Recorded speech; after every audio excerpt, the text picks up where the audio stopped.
آخر کار وہی ہوا جس کا ڈر تھا۔ ردا نے تو اپنے خاندان کے منہ پر کالک مرنے میں کوئی بھی کسر نہیں چھوڑی۔ اوپر سے اب ردا کی ماں فاخرہ کی طبیعت اتنی زیادہ خراب ہو گئی ہے کہ اس بیچاری نے یہ اتنا بڑا دکھ برداشت ہی نہیں کیا اور وہ ہاسپٹل میں ایڈمٹ ہو گئی ہے۔ دوسری طرف ردا کو بہت ہی زیادہ غصہ آ رہا ہے سلمان پر، اور وہ یہ بات سمجھ چکی ہے کہ سلمان نے اس کو دھوکہ دے دیا ہے اور اس کو چونا لگا کر چلا گیا ہے سارا کا سارا زیور لے کے۔ جبکہ دوسری طرف سلمان کو تو اس کو ایک پٹھان نے کڈنیپ کر لیا ہے جس سے اس نے 20 لاکھ روپیہ ادھار لیا تھا، اور وہ اس کو تب تک نہیں چھوڑے گا جب تک وہ اس کا پیسہ نہیں دے دیتا۔ لیکن یہاں پر بھی سلمان بہت ہی گھٹیا حرکت کرنے والا ہے۔ سلمان وہاں پر اس سے ردا کا سودا کر لے گا کہ وہ ردا کو لے لے اور 20 لاکھ روپیہ معاف کر دے مجھے۔ سارا بہت ہی زیادہ بیچاری پریشان ہو جاتی ہے کیونکہ ردا کے ساتھ ساتھ اس کو ڈر ہے کہ اس کا بھی رشتہ ختم ہو جائے گا، لیکن سارا سے اس کا منگیتر بہت زیادہ پیار کرتا ہے اور وہ یہ جانتا ہے کہ سارا بالکل بھی ردا جیسی نہیں ہے۔ ردا شروع سے ہی بہت زیادہ روڈ تھی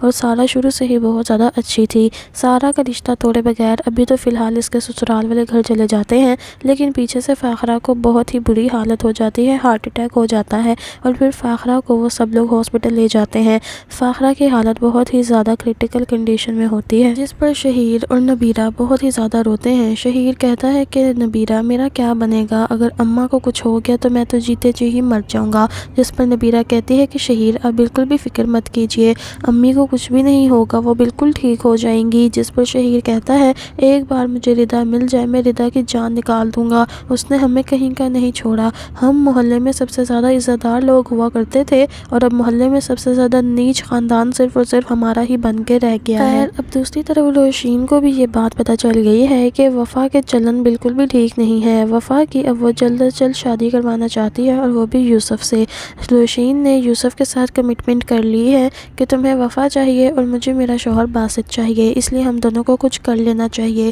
جس پر یوسف کہتا ہے کہ آپ فکر ہی مت کیجیے۔ خیر اب روشین اپنی ساس کو یہ پیغام پہنچاتی ہے کہ میں نے اس کے لیے ایک وفا کے لیے اچھا سا رشتہ دیکھا ہے، آپ بہتر سمجھیں تو میں بلا لوں رشتے والے کو۔ جس پر اس کی ساس خوش ہو جاتی ہے اور کہتی ہے ہاں بیٹا روشین، تمہارا جب دل چاہے جس کو دل چاہے بلوا لو۔ جس پر وفا کی ماں بہت ہی زیادہ گھبرا جاتی ہے اور کہتی ہے کہ اس کام کے لیے تو ہمیں باسط سے مشورہ لینا چاہیے نا۔ جس پر روشین کہتی ہے کہ آنٹی بیٹی وفا آپ کی ہے، باسط کا کیا لینا دینا، اور ویسے بھی باسط تو مرد ہے، مردوں کو تو ان عورتوں والے کاموں کا پتہ ہی نہیں ہوتا، جو کام آپ اور میں کر سکتی ہیں باسط تو سوچ بھی نہیں سکتے۔ اب کی بار وفا کی ماں یہ بات بھانپ جاتی ہے کہ روشین اب چین نہیں لینے والی، روشین نے یہ بات ٹھان لی ہے کہ ہمیں اس گھر سے نکال کر ہی سانس لے گی۔ خیر روشین آتی ہے اندر اور پھر وہ یوسف کو کال کرتی ہے اور کہتی ہے کہ یوسف تمہارا میں نے آدھے سے زیادہ کام کر دیا ہے، اب تم فوراً سے عزت دار طریقے سے وفا کا رشتہ لینے آ جاؤ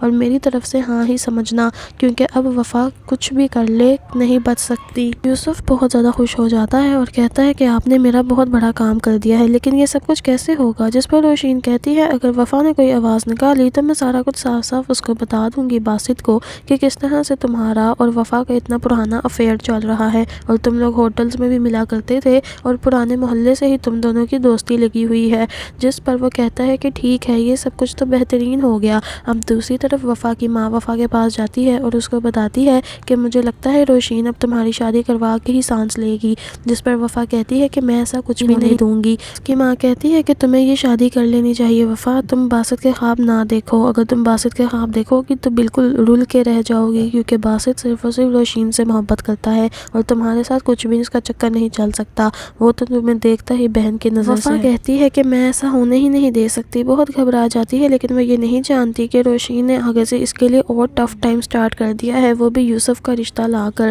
کیونکہ یوسف کو وہ زبان دے چکی ہے کہ یوسف کے ساتھ ہی اس کی شادی کروا دے گی۔ تو دوستو آنے والی نیکسٹ ایپیسوڈ اس کی اور زیادہ انٹرسٹنگ ہونے والی ہے اور آنے والی ایپیسوڈ میں بیچاری وفا بہت ہی بری طرح سے پھنس جائے گی اور دوسری طرف نبیرہ کی ساس کا بھی حال بہت ہی برا ہونے والا ہے، کیونکہ ردا نے اس کے ساتھ اچھا نہیں کیا، لیکن ردا واپس آ جائے گی اور ردا اپنے انجام کو پہنچے گی۔